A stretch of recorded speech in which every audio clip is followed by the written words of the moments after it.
Last time on this channel, we covered part 1 of the FNaF merch Iceberg, going through layers 1 to 5 and explaining each entry. In today's video, we're going to be finishing up this two-part series and cover layers 6 through 10 of this iceberg. If you want an explanation of what an iceberg chart is, or just want to see what the first 5 layers are about, I'll link part 1 in the description so you can check it out. And just like the first part, there are some topics that I couldn't find any info for, so I encourage anyone who knows about these topics to clear it up in the comments. Now, let's start with layer 6.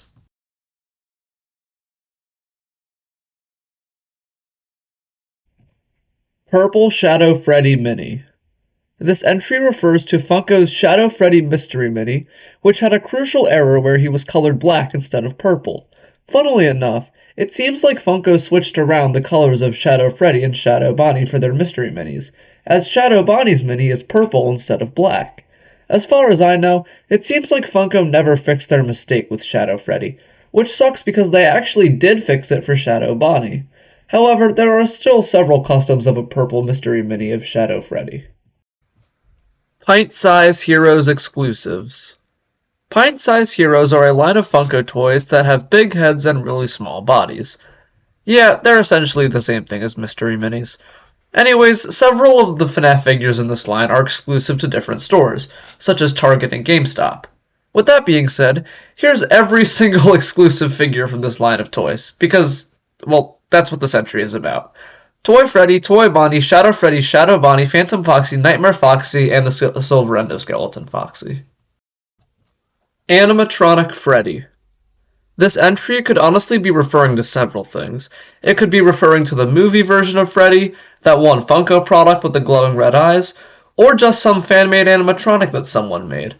However, this is most likely referring to a replica of the Freddy animatronic at the Five Nights at Freddy's Fright Dome attraction, which was sold at an auction after the event shut down. Sister Location Hero World did release. Yeah, it sure did. This entry refers to how the Sister Location Hero World figures I mentioned earlier, specifically the 5-pack of figures, seem to have been delayed, as while people were able to find the 2-pack in stores, there was no trace of the 5-pack. Now, keep in mind, at this point, the 5-pack hadn't even been officially announced yet, but it's still strange because it means that the 2-pack released early. In all honesty, though, it was probably just a shipping error. What the hell? Oh my god, no way! This entry refers to how a company called BioWorld, you know what these companies do by now, has made lots and lots of FNaF-themed t-shirts. Most of these t-shirts feature very generic shirt designs, and also use these very strange artist depictions of the FNaF 1 animatronics. These shirts, while very odd, are pretty inoffensive, and I'm sure they've made some kids happy. Trading cards. This entry refers to FNaF-themed trading cards that have been manufactured by several companies, including Just Toys, Figpin, and Cybercell. These cards usually just feature pictures of the characters, but some of them also feature original artwork. These cards even have lore, such as the toy animatronics apparently being possessed, and an official design for Withered Toy Freddy. I like to think that a school somewhere had a black market for these cards. Sister Location Figure Re-Releases. This entry refers to how Funko re-released their Sister Location wave of action figures. Well, okay, that's a bit misleading. They re-released 2 of their Sister Location figures. Now, from me saying that, you'd probably assume that they re-released Baby and Funtime Freddy. I mean, it'd make perfect sense. They're popular characters, the first release sold well, and there's obviously demand for them. But nope. Instead of re-releasing figures of the 2 most popular characters from the game, they re-released possibly the least 2 popular characters of this wave, Ballora and Funtime Foxy.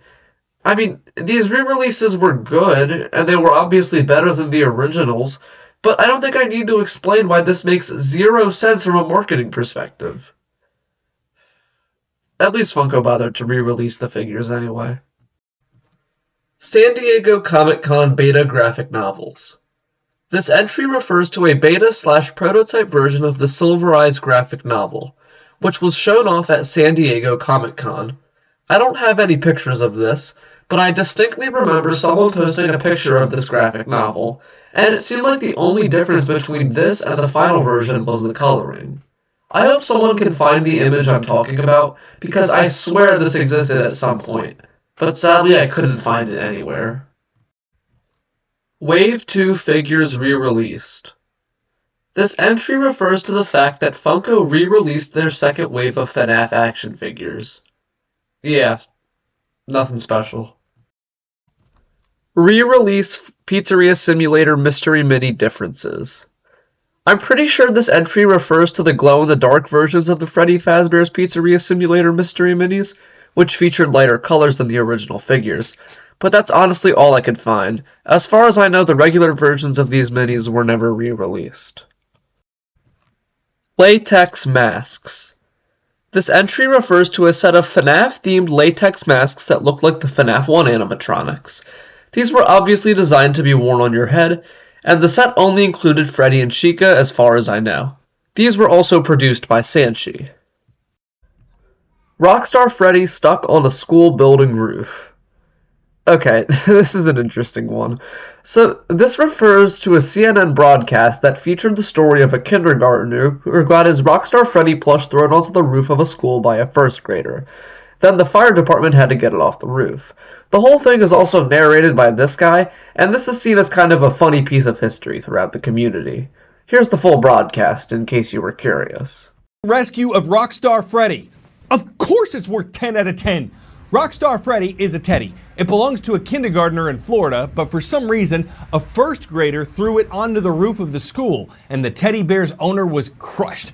But that's when the Cape Coral Fire Department got involved. They were probably relieved Rockstar Freddy wasn't a cat, and they pulled out all the stops to pull the teddy off the roof. So they didn't need to raise the roof to save the stranded teddy. You betty that they're ready when there's a bare need for Freddy. They held steady and they didn't blush. Even if the thing was plush, bet you that it's still a rush saving something stuffed. Call it fluff, call it guff, but don't ever say they bluffed because Freddy's now home safe and for his owner, that's enough. Cassidy Kazoo. This entry refers to the Cassidy Kazoo, a product created by Cloak. Cloak is a clothing brand owned by Markiplier and Jacksepticeye, and they've created several pieces of FNaF apparel over time. This kazoo is also colored gold for some reason. Not like actual gold, but, gold colored. Shadow Chica Bootleg Plush. This entry refers to a bootleg Shadow Chica plushie created by VNKVTL, who is known for creating lots of bootleg plushies of FNaF characters, most notably ones that don't have an official plushie. Fellow YouTuber Merch Review Springs made a very comprehensive video on this company if you're interested. Anyways, one of the plushies they've made is for Shadow Chica. Now, not only is Shadow Chica not a real FNaF character, but this was also based off of a fan design, because obviously there's no official one. However, this plushie ended up getting so popular that it started appearing in stores alongside official FNaF plushies. Truly goes to show how popular bootlegs can be sometimes. Black Eye Chica plush. The only thing I could find on this entry was a Reddit post made by WeekMaster47, where they are asking if their bootleg Chica plush is official or not. Obviously, it was a bootleg, but what gave it away was the fact that its eyeballs were black instead of white. This plush was also based off of a prototype Chica and not the actual Funko plush. Stolen Arcade Vinyl Designs. Arcade vinyls were a series of collectibles created by Funko. Basically, they were made to look like little prizes that you could win at an arcade or claw machine. FNaF received 5 of these collectibles based on Toy Freddy, Nightmare Freddy, Plush Trap, Foxy, and Fredbear. However, 2 of these collectibles, specifically Foxy and Fredbear, received heavy backlash because, get this, Funko stole fan designs when making these 2 figures. Both designs were stolen from SFM animations, and it's most likely that Funko just searched up Foxy plush and Fredbear plush and used those designs. This is by far one of Funko's biggest controversies, and it's honestly mind-boggling how these got approved.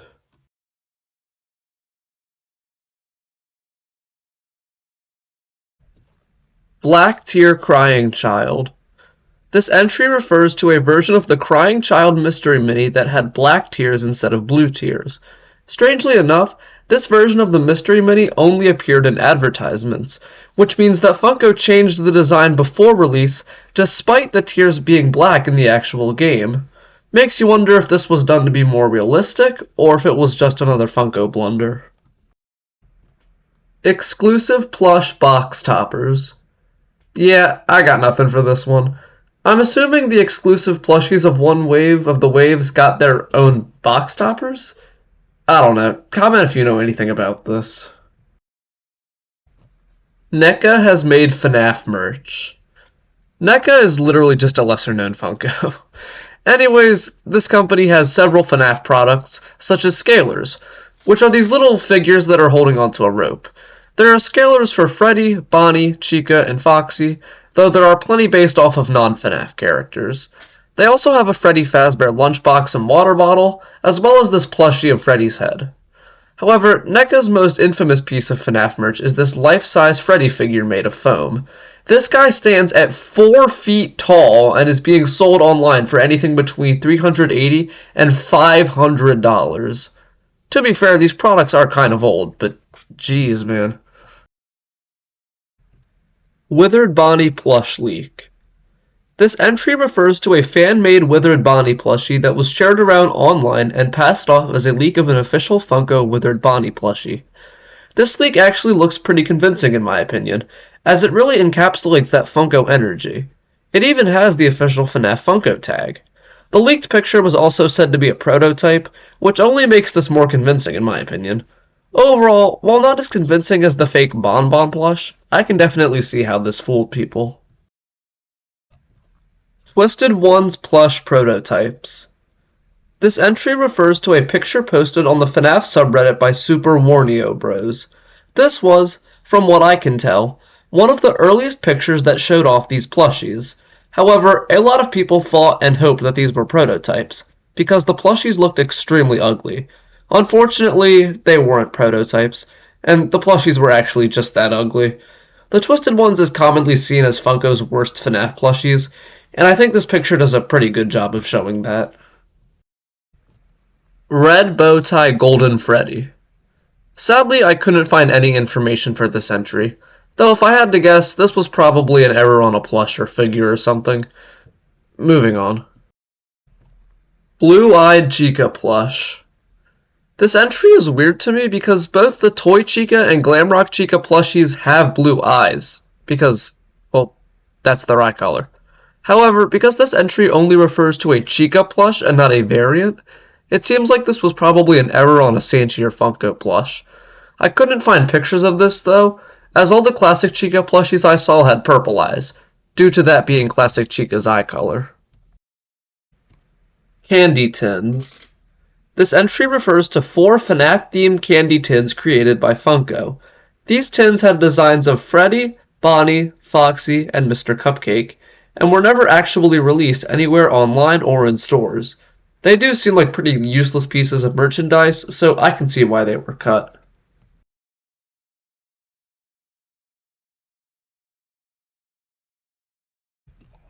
Toy Freddy MyMoji plush. MyMojis are a series of Funko toys whose gimmick is that they look like emojis, as the products only feature the heads of characters and have a wide variety of facial expressions. There are 3 kinds of MyMoji products: plushies, figures, and stickers. The figures and stickers aren't very relevant to this entry, however, since we're focusing on the plushies. There were 3 FNaF characters that got the plushie treatment, being Freddy, Bonnie, and Foxy. However, it seems like Freddy was originally meant to be replaced by Toy Freddy for the plushies, as prototypes for various Toy Freddy MyMoji plushies were shown off at Toy Fair 2016. I can understand why Funko did this, as Toy Freddy would be the only character included that wasn't from FNaF 1. Toy Freddy did also get MyMoji stickers though, so I guess it all works out. Scalers. I already went over this in a previous entry, so I won't spend too much time on it here, but to sum it up, Scalers are a line of toys created by NECA. Scalers are these little figures that appear to be climbing on ropes. There are 4 FNaF-themed Scaler figures, based on Freddy, Bonnie, Chica, and Foxy respectively. Unreleased Squishmes. Squishmes are a line of toys created by Just Toys. These are basically just tiny little figures that you can squeeze and squish to your heart's content. I actually have memories of seeing these at my local Target, so it's pretty cool to talk about them now. Anyways, Wave 1 of the FNaF Squishmes featured boxes for the Squishmes to come in, as Squishmes are supposed to come in blind boxes. However, the art for these boxes depicted Squishmes for both Classic Freddy and Withered Bonnie, although they never ended up releasing. This is quite strange, as Classic Freddy and Withered Bonnie are some of the most popular characters in the whole series. No Buttons Helpy. This entry refers to a Reddit post that featured a prototype version of Funko's Helpy plush that didn't feature buttons on his belly. I would like to tell you who made this post, but it was deleted a long time ago and the username of the person who posted it can't be found. Anyways, this error was obviously a problem because Helpy's design features buttons on his belly. Fortunately, this was fixed for the final release. Death Coin. This entry refers to a real Death Coin prop that was released by Creator Inc. in 2020. This is obviously based on the Death Coin from Ultimate Custom Night, which is an item that can be bought for 10 Faz coins and can then be used to remove certain animatronics from your night without decreasing the amount of points you earn. Creator Inc. actually revealed that this product wasn't supposed to be released on their website when it did, which makes sense because the item was free upon its initial release. This product is weirdly way more detailed than the actual Death Coin from UCN, as that one is literally just a gray circle with a crossed off D in the middle. Original Easter Figure Boxes. This entry refers to the fact that when Funko initially revealed their Easter wave of FNaF action figures, the packaging for them was changed from a very bland and honestly boring background to a much more vibrant and eye-catching background. I've seen some people say that they prefer the old background, but in my opinion, the new background is much better and just looks more like Easter to me. Unwithered Body Pin. This entry refers to a series of FNaF pins created by Funko that never ended up seeing the light of day. These pins featured Freddy, Bonnie, Chica, Foxy, and the puppet. However, there was something interesting about the Bonnie pin. The Bonnie pin featured what is seemingly an unwithered version of Bonnie, which is rare to see in merchandise because we've never seen the unwithered animatronics in an actual game. This is obviously just traced off of fan art though, as are all the other pins, which is probably why they never got approved by Scott. Also, shout out to Merch Review Springs for this image, as this is the only place I could find it online. Orange Springtrap Mystery Mini. This entry refers to a prototype version of Funko's Springtrap Mystery Mini that was shown off at Toy Fair. This prototype looked pretty similar to the final release, except for the fact that the main body color was orange instead of green. This was changed for the final release, thankfully. Nightmare Springtrap Flashlight. This entry refers to a FNaF flashlight produced by ThinkGeek. The gimmick of this flashlight is that it can project an image of Springtrap onto your wall, which is actually kind of cool in my opinion. Anyways, this product is listed as a Nightmare Springtrap flashlight, despite Nightmare Springtrap not being an official FNaF character. ThinkGeek also has another version of this flashlight that projects an image of Freddy instead. Both of these are pretty cool in my opinion.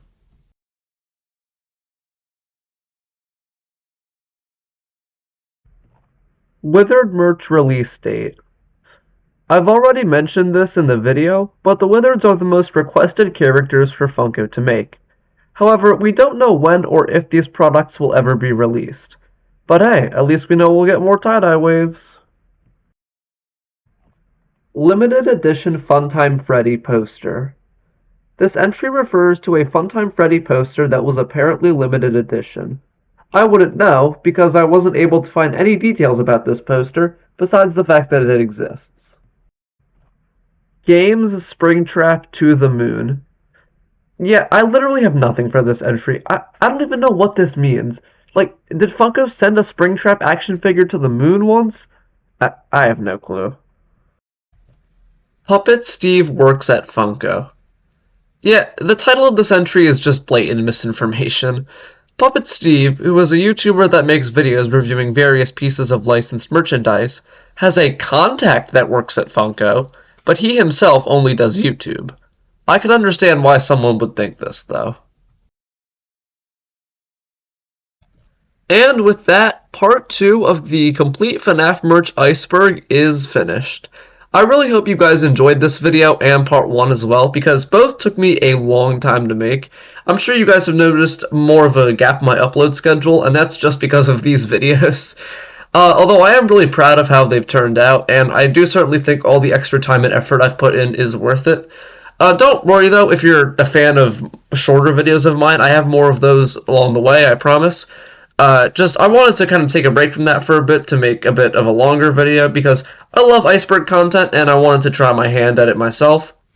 And yeah, that's basically all for me. Like and subscribe if you enjoyed. I've been Supersonic, and I'll see you all next time.